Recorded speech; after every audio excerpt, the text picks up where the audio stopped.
Nama saya Joel Carolus kelas 9C.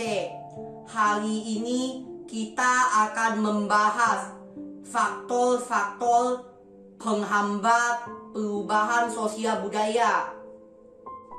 Faktor penghambat perubahan sosial budaya adalah faktor yang menghalangi terjadinya perubahan sosial budaya.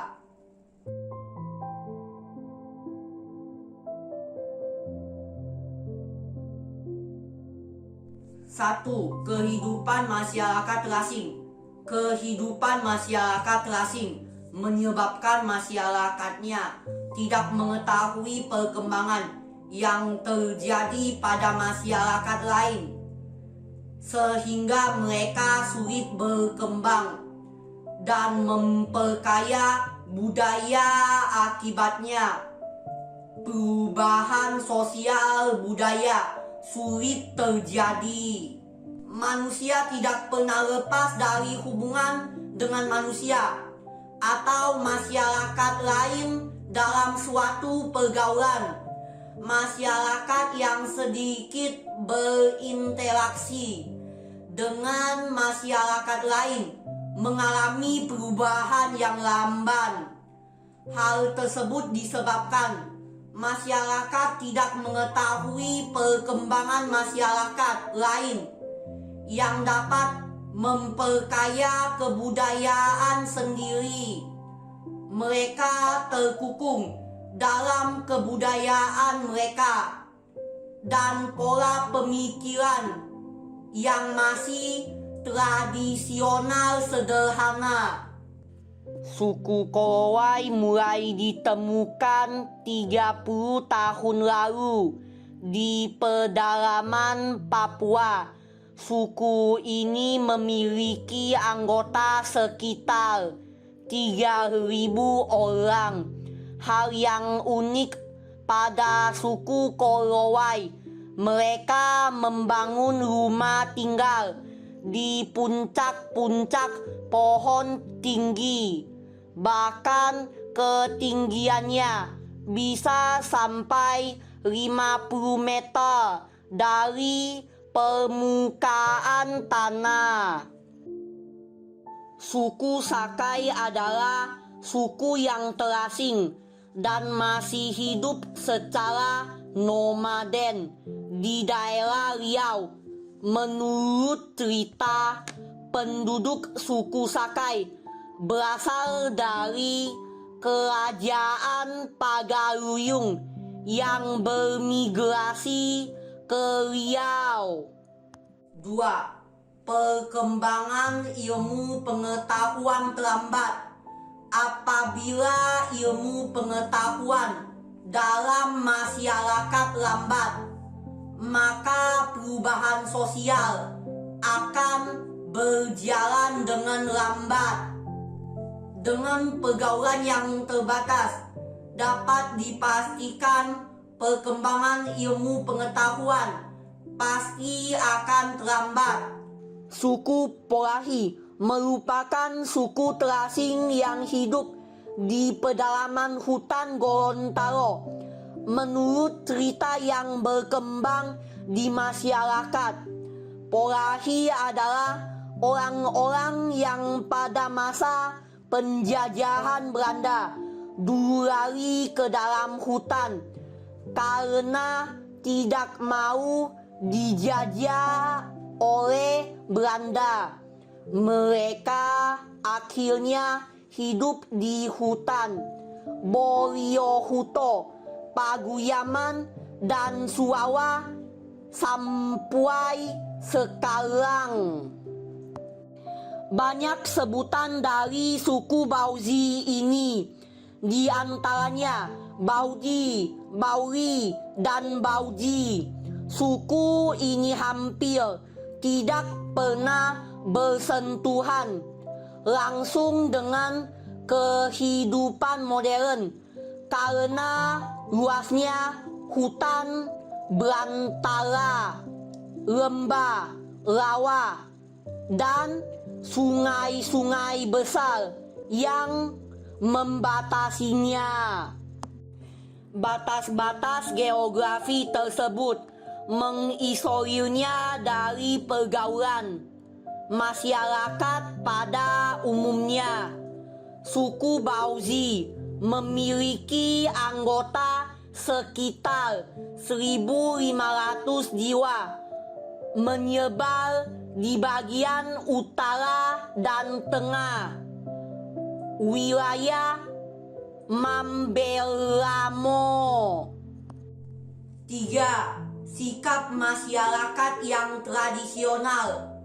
Mereka tidak mau menerima perubahan dari luar karena dianggap hanya akan merusak alam. Sikap masyarakat ini lebih memihak masa lampau karena masa tersebut merupakan masa yang penuh kemudahan. Contoh, suku Baduy Banten dan suku Anak Dalam Jambi.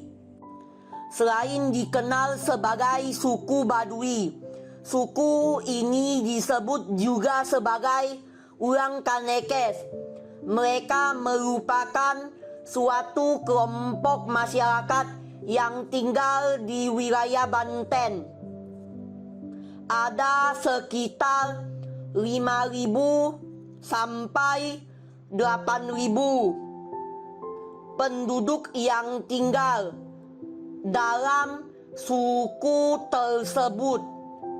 Mereka menerapkan isolasi dari dunia modern. Suku Anak Dalam atau biasa dikenal juga dengan sebutan suku Kubu ataupun orang Limba merupakan suku yang terisolasi dari kehidupan luar. Mereka tinggal di Pulau Sumatera, tepatnya di Provinsi Jambi dan Sumatera Selatan. Populasinya sekitar 200.000 jiwa.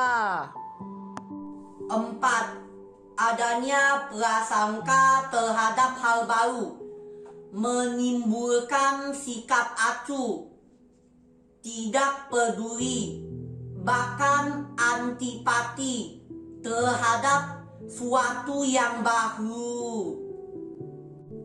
Selain nilai-nilai kepentingan, prasangka buruk prejudis akan hal yang baru bisa menghambat proses perubahan sosial.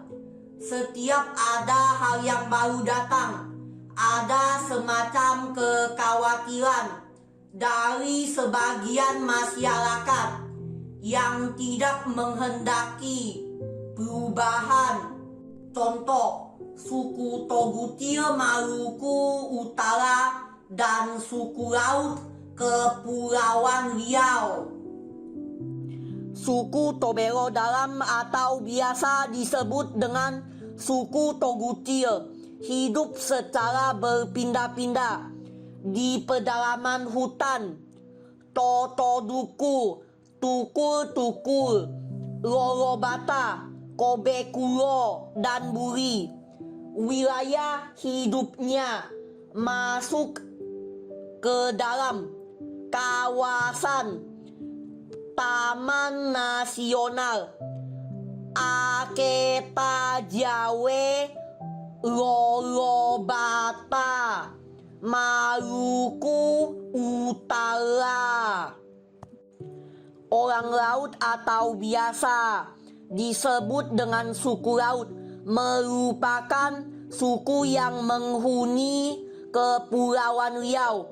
Secara umum, suku laut adalah berbagai kelompok yang bermukim di pulau-pulau dan di sungai-sungai Lingga, Pulau Tujuh, dan pulau-pulau di lepas pantai. 5. Adat istiadat atau kebiasaan. Adat merupakan pola perilaku bagi anggota masyarakat yang dilakukan berulang-ulang untuk memenuhi kebutuhan pokok. Adat bersumber dari nilai tradisional yang telah mengakar pada kehidupan suatu masyarakat. Contohnya kebiasaan masyarakat dalam memotong padi dengan pisau yang terbuat dari kayu, ani-ani atau ketam akan sulit diubah walaupun telah dikenal alat pemotong padi yang lebih efektif. Perubahan tersebut akan berdampak besar bagi tenaga kerja, terutama wanita, yang menjadikan memotong padi sebagai mata pencaharian tambahan. Selain itu, adat dan kebiasaan yang sukar mengalami perubahan biasanya berupa kepercayaan, sistem mata pencaharian, cara berpakaian tertentu dan lain-lain. Contoh, suku Kajang Sulawesi Selatan dan suku Dani Papua. Suku Kajang, ciri-ciri khas yang mereka miliki, berpakaian serba hitam dan tidak menggunakan alas kaki. Orang-orang suku Kajang sangat kuat memegang adat istiadatnya. Suku Dani merupakan suku yang bermukim di wilayah pegunungan tengah Papua. Mereka juga menempati Kabupaten Jayawijaya dan Kabupaten Puncak Jaya. Suku Dani sendiri sejak ratusan tahun yang lalu sudah dikenal sebagai petani yang terampil.